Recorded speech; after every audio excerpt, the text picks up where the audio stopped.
పొద్దుగాల సూరన్న లేవక ముందు నుంచి సాల్ చేస్తే మాపటీలి నక్కలు కూసేటి యాళ్ళ దాకా ఒకటే మోతలు.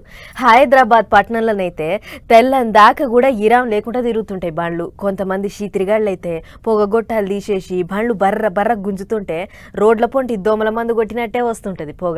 గా పొగకు వెనకంగా వచ్చేటోళ్ళు చిన్న తిప్పలు పడరు. ఓ రోకు చలికాల మోటి మోపైతుంది. ఇటు పొగగొట్టాలకించి వచ్చేటి పొగతోని గాలి ఖరాబ్ అవుతుందని ఇగో ఈసొంటి ఇగరం చేసిర్రు తెలంగాణ సర్కారోళ్ళు. ఢిల్లీలో షెడ్డగాలతోని పబ్లిక్ తిప్పల పడుతుంది చూస్తుంటే తెలంగాణలో సర్కారులకు గుబులు పుట్టినట్టుందిలో.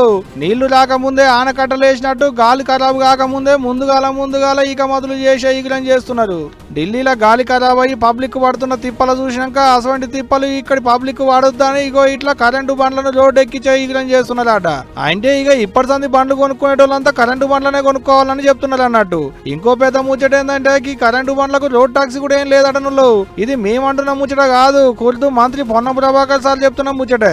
అన్నే మోగానికి హైదరాబాద్ పట్టణంలో ఎక్కువ మంది పబ్లిక్ ఉంటారు కాబట్టి అందరి కండ్లు ఇప్పుడు పట్నం మీదనే ఉన్నాయి. పట్నంలో గాలి ఆగం కాకుండా ఉండేందుకు ఇటువంటి ఇకమతి చేస్తున్నారట.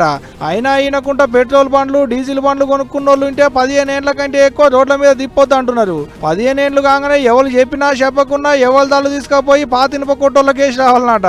మరి లేకపోతే ఇప్పుడు ఢిల్లీలో పరిస్థితి ఎట్టుందో చూస్తున్నారు కదా. షెడ్డగాలతో నానా తిప్పల పడుతున్నారు పాపం అక్కడి పబ్లిక్.